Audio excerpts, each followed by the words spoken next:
I came home from work exhausted and turned on the light. I screamed in horror.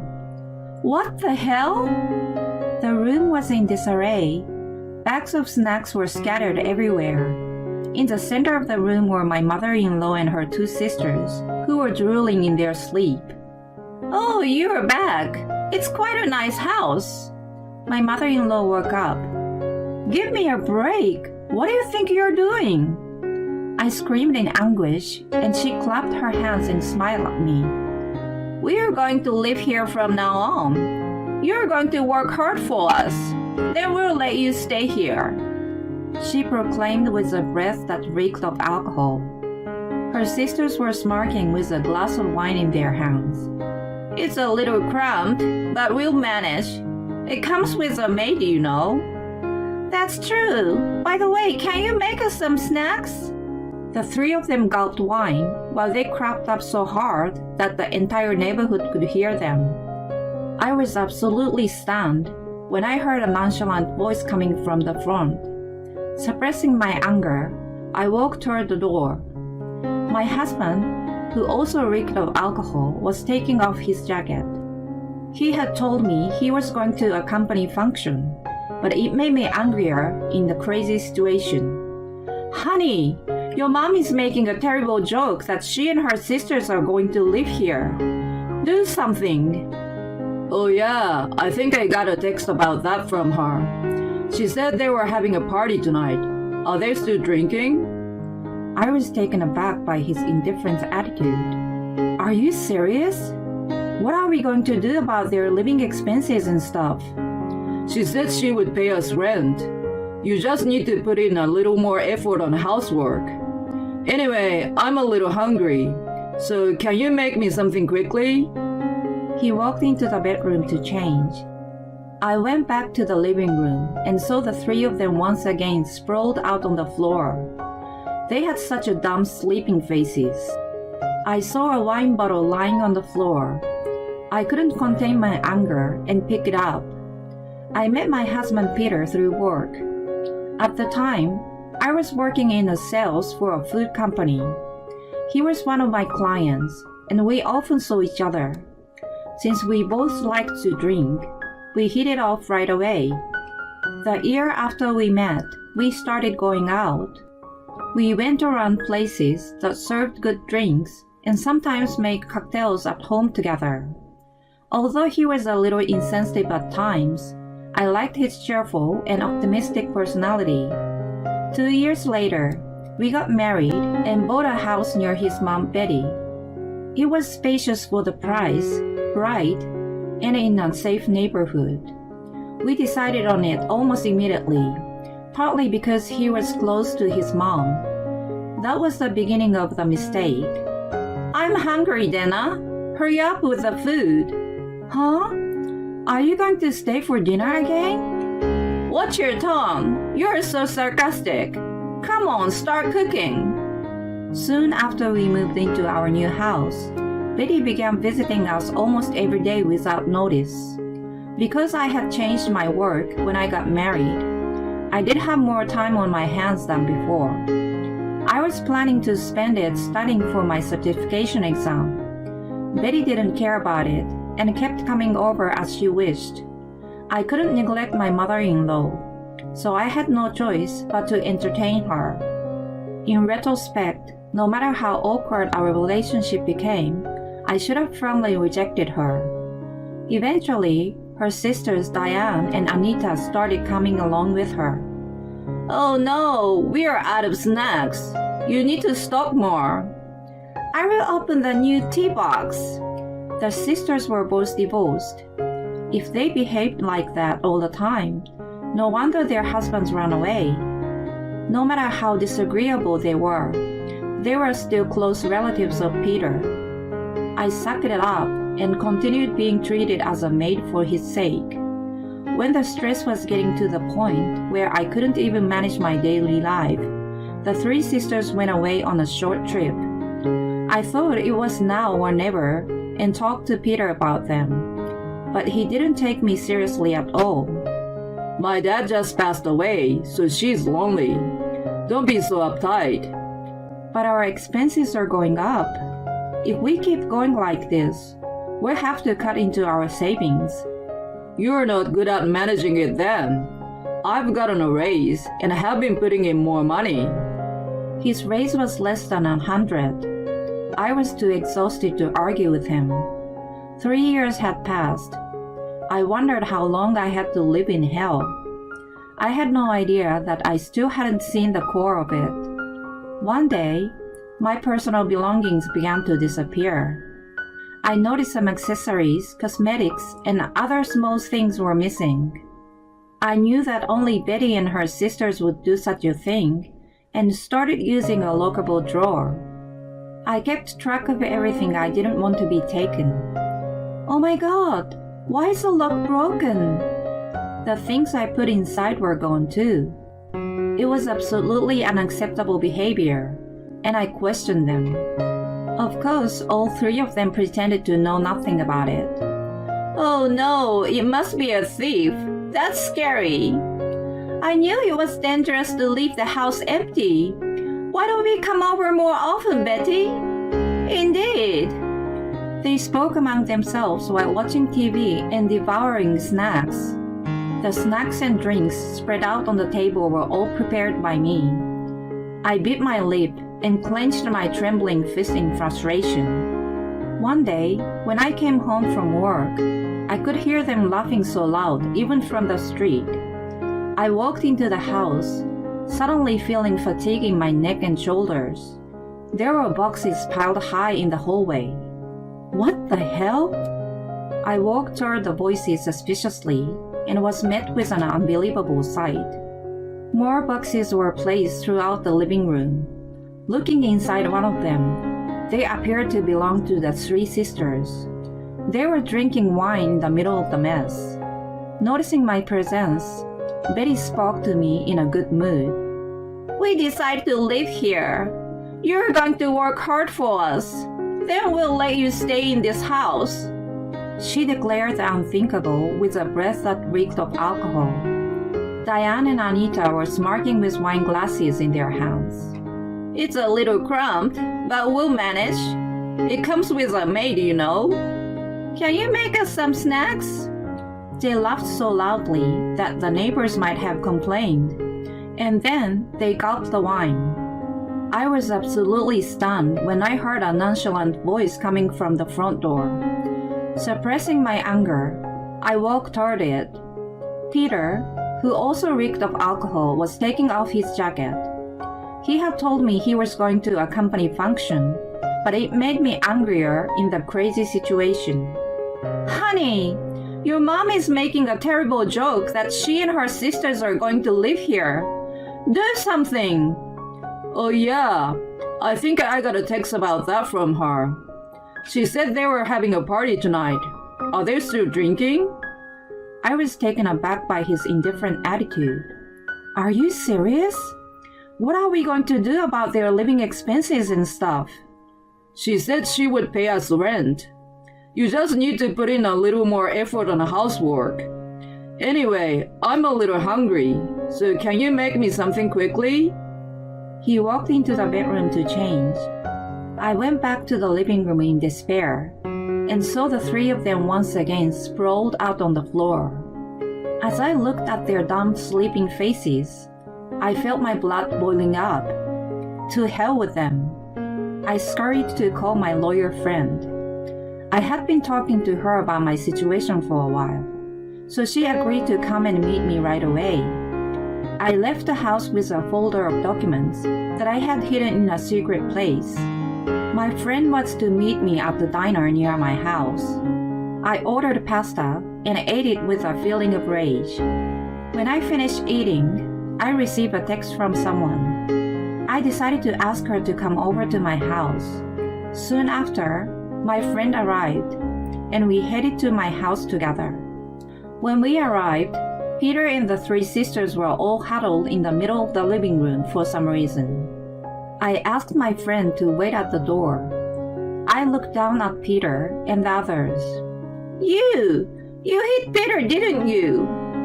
What are you talking about? Don't play dumb. This is a proof. Betty helped Peter to get up.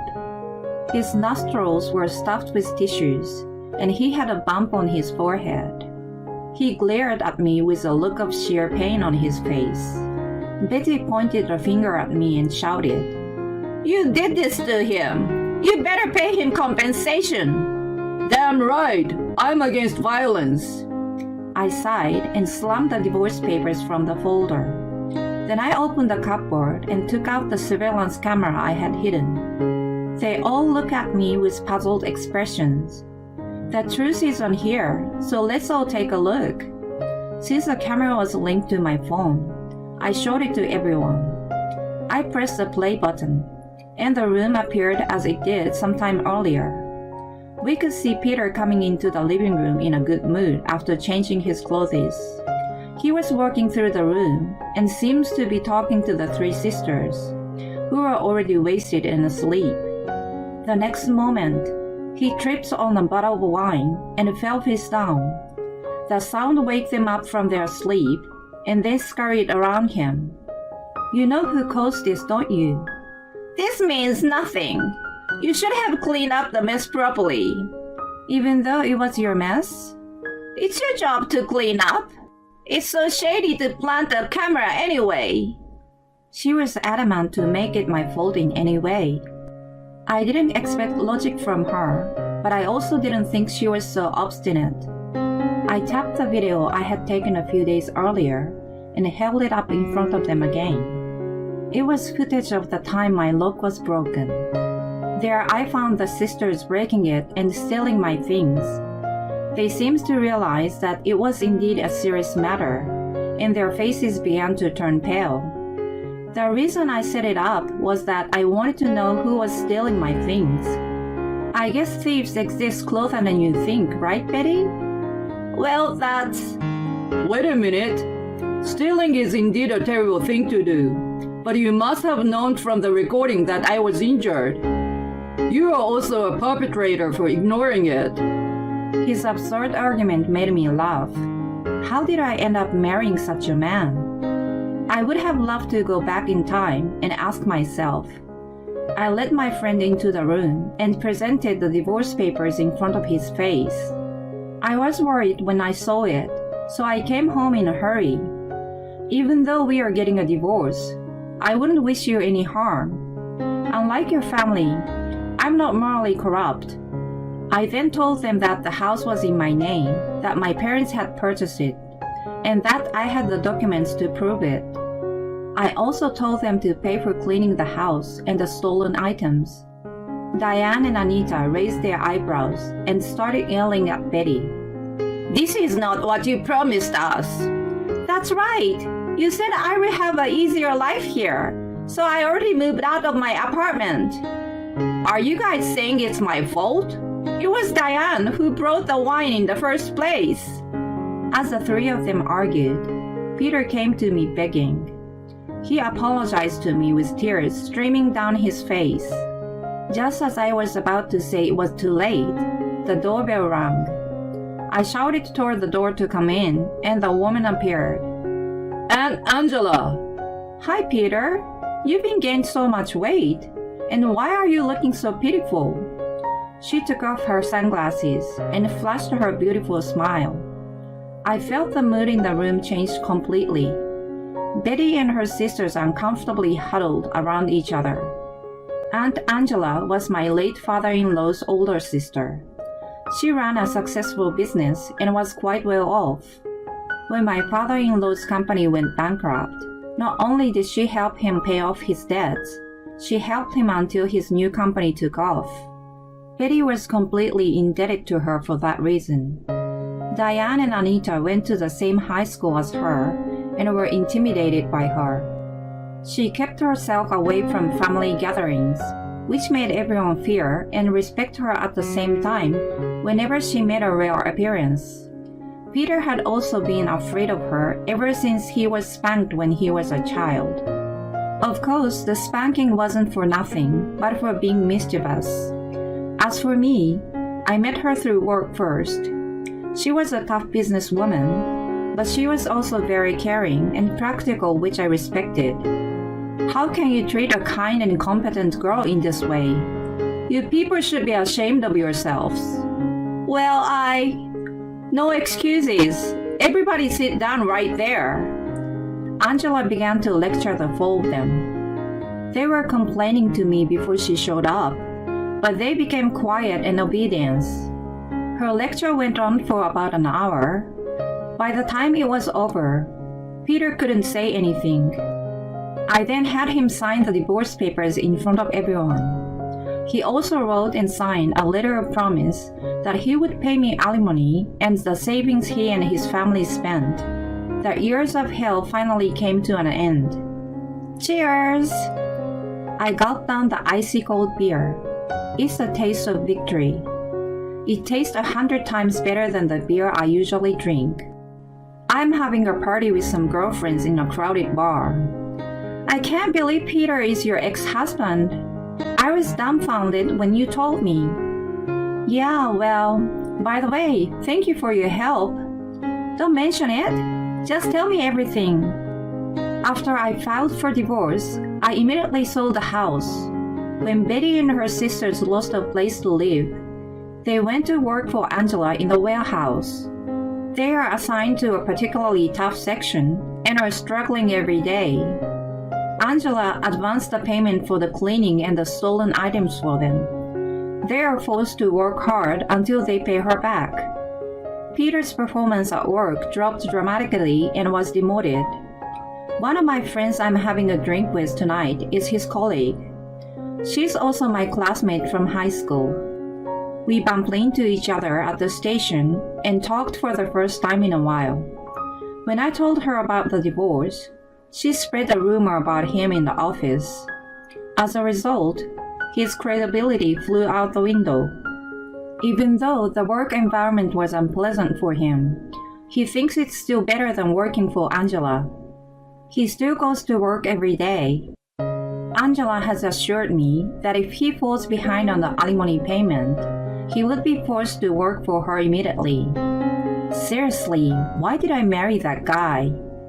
I know. Well, it's a party for broken hearts today. Let's all have a good laugh together.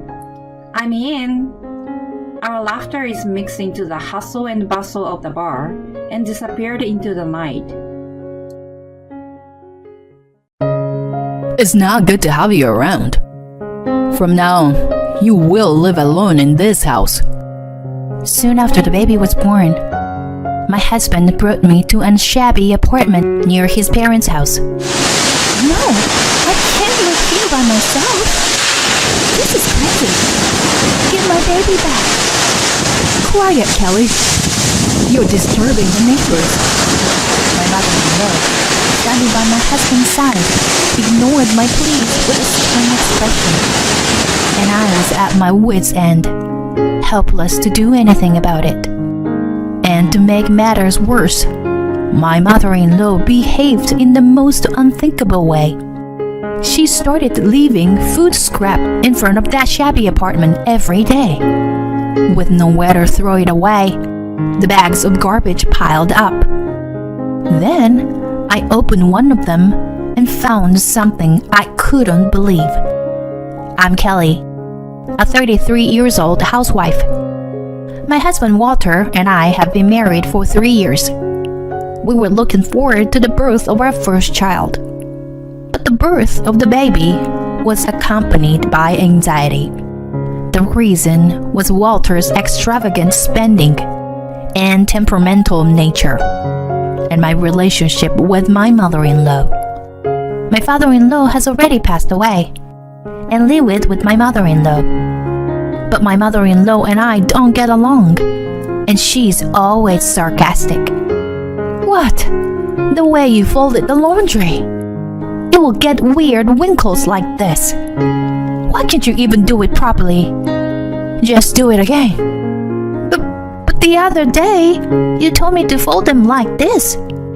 What? You're blaming me? Then my mother-in-law knocks the laundry I folded onto the floor. She is very thorough and picky at her housework, and she changes what she says almost every time. Then she complains about it as if it's my fault. Kelly, why are you such a bad learner? And when my husband overhears me talking with my mother-in-law, he gets in a bad mood. What the hell is wrong with you? Put yourself in my shoes. Coming from work and having to listen to this all the time. He would hit things and yell at me. Walter is cold towards me, but for some reason, he's very obsessed with me. I have a cell phone, but the only contacts I have are with Walter and my in-laws. My internet browsing is constantly monitored. And of course, he's using GPS to track my location. Even before we got married, I knew he was a jealous person. But after we got married, I started to think about divorce because his jealousy just got worse. One day, I went shopping and called the lawyer's office from a payphone. I explained the situation to the lawyer and somehow started to work toward divorce. Fortunately, I had some savings before our marriage, and the lawyer was sympathetic to my situation. Let's make sure the divorce goes through. As for the remuneration, you can pay me in installments once you have a stable living situation. The lawyer kindly said to me. I thought that the divorce was proceeding smoothly. Then one day, I noticed that I had not been feeling well for several days. I rushed to the hospital and found out that I was pregnant. I had been taking pills to avoid pregnancy in order to get a divorce, but my husband hid them from me once. I must have gotten pregnant then. I was torn between joy at having a child and anger at him. My parents had already passed away, so I had no home to go back to. In addition, my morning sickness was so severe that I was unable to take any action for divorce. Walter seemed convinced that having a child would keep me from running away. Or maybe he's just really happy to have a child, and he'd softened his attitude. We'll have to remodel this house. If it's a boy, he should be an athlete. And if it's a girl, we'll have to raise her to be a good wife and a wise mother. My husband says these things and develops selfish theories about education. I thought to myself, I'll divorce you after the baby is born though. I gave a vague answer and let it slide for a while. My mother-in-law was as mean as ever toward me, but there was a slight change in her attitude. If something happens to you, the neighbors will misunderstand that I did something to you. So, Kelly, stop worrying and concentrate on the baby. Why did Walter even marry this woman? You know, Kelly, honestly, I want you to leave. But I'll take care of you until the baby is born. Somehow, I was able to rest because she didn't force me to do the housework like before. My morning sickness was pretty bad. What the hell, Kelly? What can you eat then? You're such a pain in the ass. My mother-in-law kept complaining to me, but she did make meals for me. But in the end, I almost became malnourished, and I had to spend some time in the hospital before the baby was born. And I gave birth to a healthy baby boy. I was about to contact a lawyer to get a divorce from Walter when I noticed that my bank book was missing. Moreover, my diary, which I had intended to hand over to the lawyer, was also missing. It has a record of harassment from Walter and my mother-in-law. Walter? I heard Walter's voice behind me. Is this what you're looking for? I turned around to see Walter standing there, grinning and holding the diary I had hidden away. What on earth were you writing in it? Even looking at? Give it back! Shut up! What the hell were you doing behind my back, Kelly? I'm preparing for a divorce. I can't live with people like you any longer. Someone who breaks things and yells and tries to subdue me. Divorce me, please. It wasn't exactly what I had planned, but I made up my mind to ask him for a divorce. Divorce? Yeah, I can do that. But leave the kid. With that, Walter took me by the hand and walked up. He drove me to a shabby apartment near my parents-in-law's house. It's not good to have you around. From now on, you will live alone in this house. As long as you live here, I'll let you see your kid once a week. But if you leave, you'll never see him again. No! This is crazy! Give my baby back!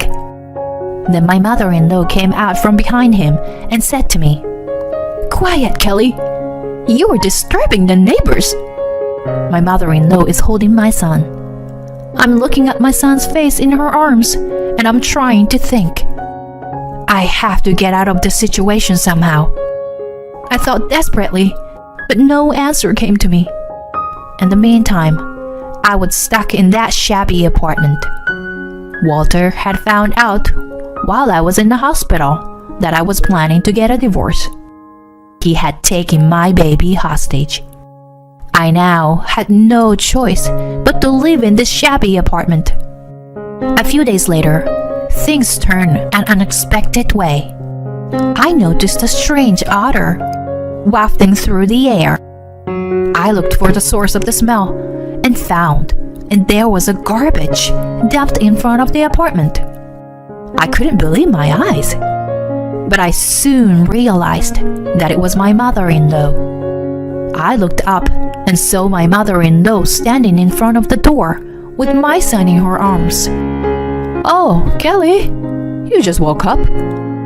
Just because we are taking care of your baby doesn't mean you are not a responsible mother. Well, that's alright. Can you leave them at your place until garbage day? Huh? What on earth does this person want? I tried my best to wrap my head around my mother-in-law's nonsensical behavior. First of all, I have to get the child back and contact a lawyer. That's what I thought. And somehow I managed to find an opportunity to do so. A few days passed in the meantime. Meanwhile, every morning there was a garbage dumped in front of my room. What did I do to deserve this? I was getting angry. As I was about to carry the garbage bag, I noticed that the bag was transparent, whereas it was usually black. And when I looked at the bag, I found an envelope inside.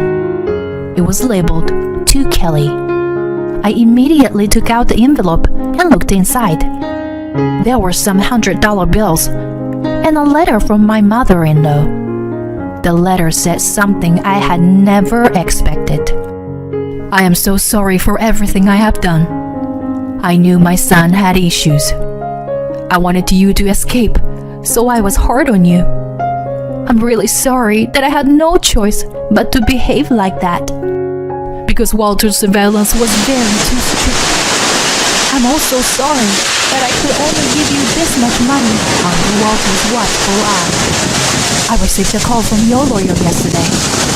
I couldn't tell him the details, but he said he would visit us tomorrow at noon. So please take the baby and run away. Leave the rest to me. I'm so sorry, Kelly. I hope you understand. The letter from my mother-in-law was written in blurred letters, as if she had written it while crying. I realized for the first time that my mother-in-law was also my husband's victim. I checked the other garbage bags and amazed at the contents. I found envelopes in the other bags as well, containing cash. I realized that my mother-in-law was trying to take care of me all this time. I learned that she was being as kind as she could be in letting me see my baby under Walter's watch. Because of Walter's personality, even if she was his mother, he probably looked down on my mother-in-law because she was a woman. In addition to the cash, the envelope also contained several photographs of my baby. I cried as I felt my mother-in-law's concern for me. I gathered my thoughts for the next day's meeting with the lawyer and went to sleep. The next day, I woke up to the sound of the doorbell. When I answered it, I found my mother-in-law standing there, holding my son in her arms. Walter is going on a business trip today and won't be back for 2 days. This may be your last chance. Kelly, I'm so sorry for everything. My mother-in-law bows repeatedly to me as she holds out my son to me. But what about you? Walter will get furious with you if you're gone. That would be true, but he's my son. It's my responsibility. Besides, I can't even work at my age. I am too stupid to make a living without Walter's help. No, that's just... I decided to invite my mother-in-law in and listen to her carefully. She told me that her husband and Walter had brainwashed her over the years. You can't do anything. As they imprint these words, she spent most of her life only for the two of them. Because of this, she has lived a life without freedom for a long time. She was not even allowed to watch TV when her husband was alive. After he passed away, she realized something was wrong with her life from a TV show she was watching. But she couldn't even get out of it on her own. Then I came along as her daughter-in-law. My mother-in-law was trying to get rid of me by hinting me coldly so that I wouldn't follow in her footsteps. She told me this in tears. Let's run away together so that Walter won't ruin the rest of your life, okay? My mother-in-law responds to my persuasion with confusion. No, there's no way I can do that. I can't do anything. I don't want to cut in your way, Kelly. My mother-in-law was not convinced. Meanwhile, my lawyer arrived. I told him the whole story. The lawyer had a rather grim expression on his face. What do you want to do? Please tell me how you really feel. I'll do my best to support you. After a few moments of silence, my mother-in-law told us what was on her mind. The truth is, I want to get away from Walter. I love him because he's my child. But it's too painful living in constant denial about my life. It's also hard that I won't be able to see my grandson anymore. And with that story, she showed us the bruises on her arms. The bruises were so bad that I was surprised, and I asked my mother-in-law about it. She said that Walter became violent with her when he got angry at the babies crying at night. She said Walter had often been violent to her, even before our marriage. The lawyer's face was clearly filled with anger. You should run away. I'll show him the pain. You too. Run away from this immediately. He began to persuade her to leave, but his effort to persuade her were in vain, and she went straight back to her house. A lawyer and I decided to get ready to run away. I called my cousin's house, told her what had happened, and asked her to move in for a while. My cousin, in tears, accepted. I quickly packed up, took the baby, and headed for my cousin's house. A few days later, I got a call from my lawyer. He asked me if I could be willing to participate in a meeting to discuss my divorce from Walter. During this call, I was told by the lawyer that my mother-in-law would also be attending the meeting. When I visited the lawyer's office, Walter and my mother-in-law were already there. When Walter saw me, he said, I was worried about you. I'll kick her out if it's about my mom. So, the three of us will live together from now on. Okay? I ignored him and sat down. Our lawyer started talking about divorce, alimony, and child support. Meanwhile, Walter was screaming at me to come back. Walter, the lawyer is speaking now. is important. Can't you even listen? When I replied, Walter's face turned red, as if he was about to go berserk. But he seemed to be holding back in front of the lawyer. After the lawyer had explained everything, and the conversation had settled down, my husband opened his mouth. What's the matter with you? Why can't you understand that I love you so much? Do you really think you can get a divorce or over something like this? Walter asked me. Huh? Don't make me laugh. I've never felt any love from you. I've cut off all ties with the outside world, and I've endured your abuse day by day. Why are you so selfish? I replied with a laugh, and Walter stood up. The lawyer said quickly, Walter, please sit down. My husband sat back down in his chair and opened his mouth to my mother-in-law. Kelly is leaving because of you. How about you say something? What do you think you were doing? Give him money without consulting me and ruin my child's happiness. My mother-in-law replies, I'm just trying to save his life and happiness. Saying that, my mother-in-law held out the recorder. It was a recording of Walter's sarcasm and horrible words toward me. My mother-in-law had been preparing for this day since before I was pregnant. With this much evidence, even if we go to court, the divorce will be final. Do you agree to the divorce here and now? Or do you want a divorce after he goes to court, and the company and others find out about it? Which would you prefer? The lawyer combined all my evidence and confronted Walter about the divorce. Then Walter said as if he had given up the idea. Okay. I'm divorcing you. Nodding his head, he agreed to the divorce. I will never see you again. As I said this, my mother-in-law opened her mouth as if to put an end to it. I've been putting up with this for a long time, but I'm glad it's over. Walter, I'm leaving you. I'm going to live on my own. As she said, holding out a piece of paper. Don't get involved with me anymore. Otherwise, I'll take this and file a police report. The paper was a medical certificate for my mother-in-law's injuries inflicted by Walter. And then the lawyer tells him matter-of-factly, Your mother is fully prepared to file a lawsuit. Then Walter started to cry. Mom, why did you betray me too? At the sound of Walter's grief, my mother-in-law's face contorted for a moment. Betray you? Isn't it betrayal to violate a family member? How can you cry without understanding what you have done?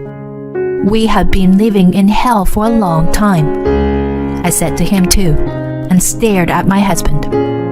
I took my mother-in-law's hand and left the office. After a while, my mother-in-law sold the family house. She moved to the countryside, relying on her relatives. Since her husband had left her a substantial inheritance, she was going to spend the rest of her life in comfort. As for me, after my divorce from Walter was finalized, I found a job far away from here. Now, with the help of others, I'm leading a new life with my son. I almost ruined my life with this marriage. There is no need to get used to the absurdity of suffering. I want my son to be a gentle person with compassion and kindness for those around him.